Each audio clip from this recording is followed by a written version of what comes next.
बिस्मिल्लाहिर्रहमानिर्रहीम।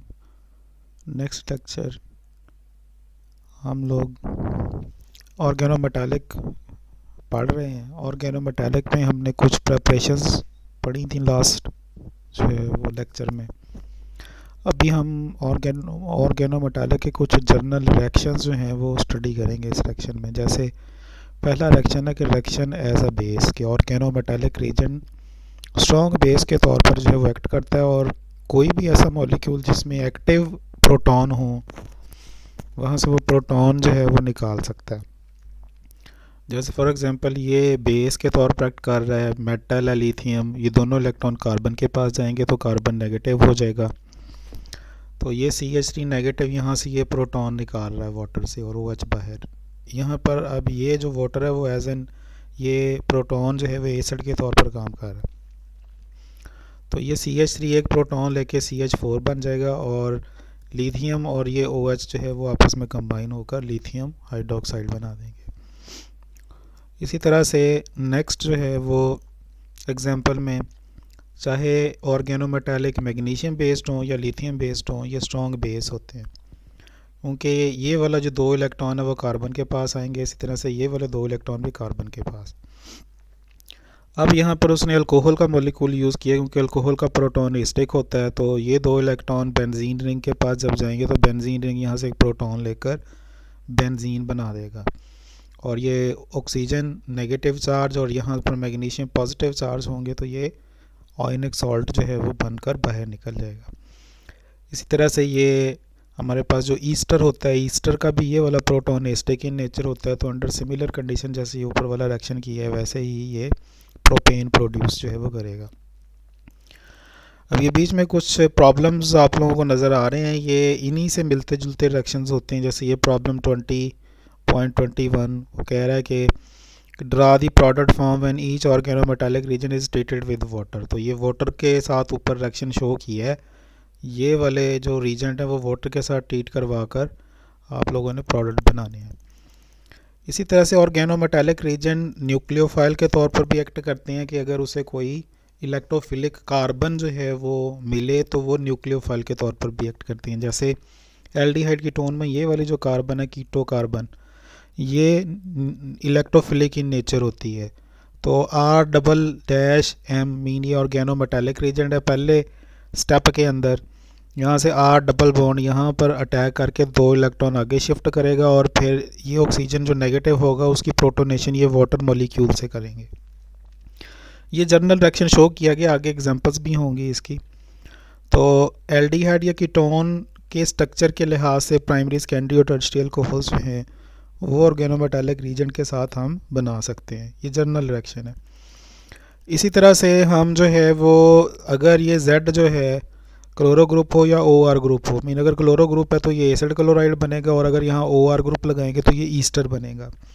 Organometallic reason के साथ मिलकर वो कीटोन या टर्शियरी अल्कोहल जो हैं वो प्रोड्यूस कर सकते हैं। ये रिएक्शन आप लोगों ने मेरा ख्याल है पढ़े हुए हैं, जो सिंपल BSc वाली बुक है एल्डिहाइड और कीटोन वाला जो चैप्टर है उसके अंदर ये रिएक्शंस आप लोगों ने पढ़े हुए हैं पहले। इसी तरह से कार्बन डाइऑक्साइड के साथ अगर ऑर्गेनोमेटालिक रीजन को रिएक्ट करवाएं तो कार्बोक्सिलिक एसिड प्रोड्यूस होते हैं और एपॉक्साइड के साथ अगर रिएक्शन करवाएं तो अल्कोहल्स जो है वो प्रोड्यूस होती हैं। तो ये आगे अब रिएक्शन जैसे फॉर एग्जांपल यही रिएक्शन आगे वो डिटेल के साथ यहाँ पर वो बता रहा है कि जर्नल रिएक्शन ये होता है कि एल्डिहाइड या कीटोन जब किसी भी ग्रिग्नार्ड रीजन, अब वो ग्रिग्नार्ड रीजन मैग्नीशियम बेस्ड भी हो सकता है, लिथियम बेस्ड भी हो सकता है, तो वाटर की प्रेजेंस में वो अल्कोहल जो हैं वो बनाएंगे। ये अल्कोहल प्राइमरी सेकेंडरी या टर्शियरी बन सकती है depending upon the structure of this aldehyde and ketone. ये एल्डिहाइड और कीटोन का स्ट्रक्चर जो है वो क्या है, ये आगे मैकेनिज़्म जो है वो दिखाया गया है कि कैसे जो है वो एल्डिहाइड कीटोन जो बनता है। तो RMgX से ये 2 इलेक्ट्रॉन के साथ R+, ये इस कीटो कार्बन जो इलेक्ट्रोफिलिक इन नेचर पर अटैक करता है, 2 इलेक्ट्रॉन आगे शिफ्ट हो जाते हैं। इसको हम कहते हैं ये न्यूक्लियोफिलिक अटैक है क्योंकि ये नेगेटिव और ये पॉजिटिव सेंटर है, तो ये न्यूक्लियोफाइल है, ये इलेक्ट्रोफाइल है। ऑक्सीजन नेगेटिव हो जाती है तो ऑक्सीजन नेगेटिव वाटर से एक प्रोटॉन लेकर प्रोटोनेट होकर ये अल्कोहल जो है वो प्रोड्यूस कर देती है। अब ये अल्कोहल प्राइमरी बनेगी, सेकेंडरी बनेगी या टर्शियरी बनेगी, वो अगेन एंड अगेन मैं बता रहा हूँ कि ये डिपेंड करता है कि ये जो कीटो कंटेनिंग आपका मॉलिक्यूल है उसका स्ट्रक्चर क्या है। जैसे फॉर एग्जांपल ये देखें, यहाँ फॉर्मेल्डिहाइड अगर लिया तो ऊपर जो मैकेनिज्म आपने देखा, under similar mechanism primary alcohol produce होगी, ये नया एक कार्बन कार्बन बॉन्ड जो है वो डेवलप होगा। और अगर यहाँ पर आप जो है वो ये फॉर्मेल्डिहाइड की बजाय कोई एल्डिहाइड लें, जैसे फॉर एग्जांपल अगर ये RCH3 हो तो ये एसिटाल्डिहाइड होगा, तो फिर secondary alcohol under similar mechanism produce होगी। और अगर स्टार्टिंग मटेरियल आपने कीटोन लिया है तो फिर फाइनल प्रोडक्ट टर्शियरी अल्कोहल का जो है वो प्रोड्यूस होगा। तो ये रिएक्शन आप लोगों ने पहले जो है वो पढ़े हुए हैं सारे। ये कुछ टिपिकल एग्जांपल्स यहाँ पर वो दे रहा है। फॉर्मेल्डिहाइड के साथ मैग्नीशियम ब्रोमाइड कंटेनिंग यानी ग्रिग्नार्ड रीजन को रिएक्ट करवा रहा है, तो ये प्राइमरी अल्कोहल बन रही है। मैकेनिज्म ऊपर आप लोगों को बता दिया। बेंजल्डिहाइड अगर वो ले रहा है तो सेकेंडरी अल्कोहल बन रही है। ये यानी यहाँ पर ये कार्बन 2 इलेक्ट्रॉन के साथ इस कार्बन पर अटैक करेगी, 2 इलेक्ट्रॉन आगे शिफ्ट होंगे और फिर वाटर के साथ प्रोटोनेशन हो जाएगी। इसी तरह से साइक्लोहेक्सानोन के साथ अगर ये ट्रिपल बॉन्ड को आपने रिएक्ट करवाना है तो ये चीज़ बनेगी और वाटर से फिर वो टर्शियरी अल्कोहल प्रोड्यूस कर देगी। अब ये अगेन ये कुछ प्रॉब्लम्स हैं, ये आप लोग सॉल्व करें और ये वाले प्रॉब्लम्स जो ऊपर आप लोगों ने इक्वेशंस पढ़ी हैं उनसे रिलेटेड होंगे श्योरली।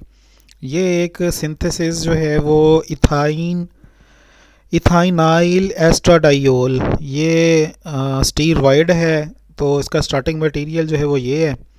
तो यहाँ पर देखें कि ये कीटो कार्बन के ऊपर ये यहाँ से ये ऑर्गेनोमेटालिक कंपाउंड रिएक्ट करवाएंगे, तो ये 2 इलेक्ट्रॉन इस कार्बन के पास आके यहाँ पर अटैक करेंगे, तो ये 2 इलेक्ट्रॉन आगे शिफ्ट हो जाएंगे, तो वाटर से फिर इसको हम प्रोटोनेट कर देंगे।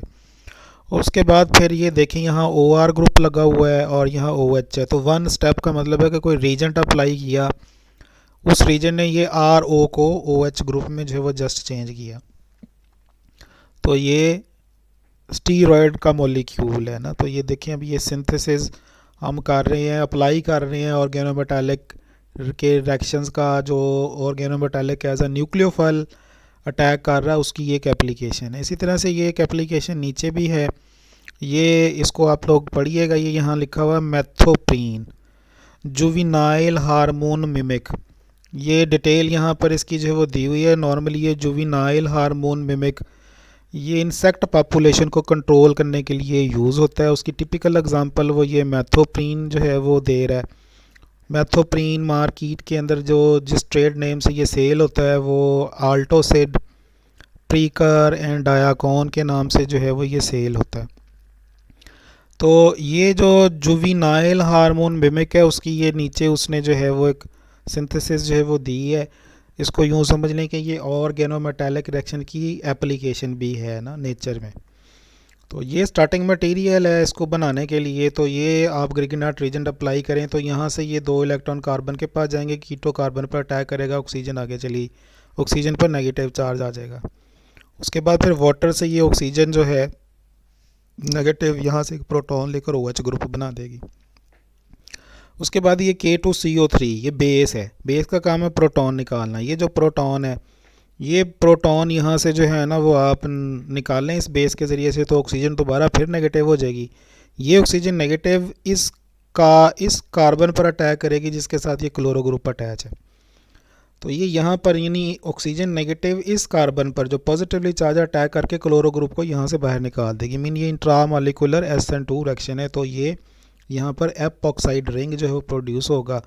ये C18 juvenile hormone type structure जो है वो बना है और बेसिकली ये पेस्ट कंट्रोल जो इंसेक्ट कंट्रोल है उनको जो है ना वो कंट्रोल करने के लिए यूज़ होता है। जैसे यहाँ पर देखें उसने लिखा है कि ये methoprene is use in cattle salt blocks to control horn flies, सींगों पर जो मक्खियाँ वगैरह बैठती हैं उनको कंट्रोल करने के लिए ये यूज़ होता है। इस तरह से डॉग्स में भी और कैट्स में भी फ्लीज वगैरह कंट्रोल करने के लिए ये हार्मोन यूज़ करते हैं।